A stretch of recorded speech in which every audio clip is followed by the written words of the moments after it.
Welcome to This Explainer. Today, we're going to completely shatter the pop culture myth of the impenetrable lawyer vault. You know the scene, right? We've all watched those movies where a character sits down in a dimly lit office, slides a top-secret folder across a massive mahogany desk, and just totally trusts that whatever they say next is locked away forever. But how does that actually hold up in the real world, specifically under South African law? Well, we're unpacking the exact mechanisms that protect your secrets, and honestly, more importantly, exactly when those protections fall apart. Picture this highly realistic scenario for a second. You sit down and you tell your attorney something incredibly sensitive. We're talking about something that could seriously alter your life, your business, maybe even your freedom. You hand over the documents, you make your confession, and you walk out assuming it is perfectly 100% safe. But is it? Is your legal rep actually forced by the hand of the law to keep that information buried forever, no matter who comes asking? Well, to put it simply, it depends. Let's really dive into this because the reality of legal protection under South African law is way more nuanced than just a quick yes or no. You might think you have this blanket, magical shield the second you say hello to a lawyer. But the truth? The level of protection you actually get depends entirely on the nature of your secret, the context of your conversation, and who exactly is knocking on the door trying to find out what you said. To really wrap our heads around this, we need to look at the two types of legal secrecy. Basically, we are breaking down the legal vault into two closely related concepts. They might sound identical in everyday conversation, but trust me, they act completely differently if you actually end up in a court of law. First up is confidentiality, which is basically the rule of trust and the absolute baseline of professional ethics. So what is it? By definition, confidentiality is a broad ethical and contractual duty. Under the rules of the Legal Practice Council, the very moment you consult an attorney, a professional relationship is instantly formed. And by law, that attorney is strictly bound to keep everything you discuss an absolute secret.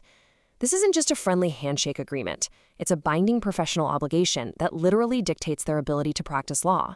So what does this actually look like in practice? Well, it creates a really vital safe space. It means your lawyer absolutely cannot gossip about your case at a dinner party. They can't share your sensitive documents with outsiders or your competitors, and they cannot disclose any of your secrets to third parties unless you explicitly give them the green light to do so. The whole point of this baseline is just so you can be completely 100% honest with your lawyer without worrying about judgment or your private info leaking out. But, and this is a massive catch, it's not absolute. This is the hidden vulnerability of confidentiality. Even though it feels incredibly secure, at the end of the day, it's essentially just a contract of trust and professional ethics. And because it's fundamentally just an ethical duty, there are higher powers in the legal system that can completely shatter it. If the right pressure is applied, that ethical wall just comes tumbling down. If a judge signs off on a formal search warrant, or if a court issues a subpoena demanding documents or testimony, your attorney has to comply. Plus, if the taxman comes knocking, armed with strict anti-money laundering legislation or specific acts of parliament, your attorney's standard duty of confidentiality legally has to step aside. Just like that, your secrets are no longer safe. Now, let's level up to privilege, the courtroom shield, and honestly, your ultimate legal armor. Unlike confidentiality, legal professional privilege doesn't just rely on professional ethics. It's a fundamental right. It's heavily protected by the law of evidence, and it's inherently linked to your constitutional right to a fair trial in South Africa. This means if your information is officially classified as privileged, it is legally untouchable. Nobody, not a judge, not the police, not the opposition, can force you or your attorney to reveal it. It's basically the closest thing we have to a truly impenetrable legal vault. But to wield this shield correctly, you've got to know exactly how it works. Under South African law, there are two main types or variations of this privilege that you really need to understand. The first type is legal advice privilege. Imagine you're right in the middle of a major crisis. You sit down, type out a frantic email to your attorney explaining the whole mess, and you ask, "What is my legal position here?" Because the main purpose of that communication is specifically to seek professional legal advice, that exact email, along with your attorney's reply, are permanently protected. Absolutely nobody can force either of you to hand those communications over. The second flavor of this is called litigation privilege. This specific shield kicks in when legal proceedings, like a civil lawsuit or a criminal trial, are either already happening or highly likely to happen soon. And what's super fascinating here is that it covers third-party communications.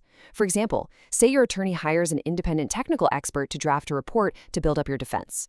Because that report was created specifically for an upcoming trial, it is fully protected under litigation privilege. It stays locked in the vault, totally safe from the opposition. So, looking at these two side by side really highlights the core differences. Confidentiality is an ethical duty that, yes, a judge can legally break. Privilege, on the other hand, is an unbreakable legal right. And the absolute best part? Privilege is owned entirely by you, the client. You are the only one holding the key to waive it and give up that protection. All right, but what happens when this entire system fractures? That brings us to the crucial crime exception, the exact moment when both of these shields completely fail. This right here is the ultimate red line in South African law. Neither confidentiality nor privilege is going to save you if you are talking to an attorney to actively plan or commit a crime or a fraud. The legal system just flat out does not allow its own defense mechanisms to be used as tools for illegal acts. If you cross this line, the vault doors blow wide open. So it all comes down to this razor-thin line in how you communicate. Let's compare two quick scenarios. Scenario 1, you say, I have committed a crime. Please defend me. Because you're seeking advice for something that happened in the past, that is fully privileged. You're protected. But look at scenario 2. You say, I want to commit a crime. Tell me how to hide the money. Because you're asking for help to commit a future crime, you instantly strip away all your legal armor. No privilege, no confidentiality, zero protection. And honestly, it gets even more serious. In that second scenario, not only are your secrets left completely exposed, but the whole dynamic flips. Under certain circumstances, your attorney might actually be legally forced to step down as your defender and report your intentions directly to the authorities. By trying to use a lawyer to help commit a crime, you literally trigger the exact laws designed to tear down legal secrecy. So as you can see, that whole pop culture myth of the perfectly silent lawyer, it's really only half the story. Knowing the hard difference between an ethical promise that a court can break and a constitutional shield that belongs entirely to you, it changes everything about how you navigate the legal system. So the next time you sit across from a legal professional and slide that folder across the desk, ask yourself, are your secrets truly safe, or are they just waiting for a judge's order? Thanks so much for joining me for this explainer.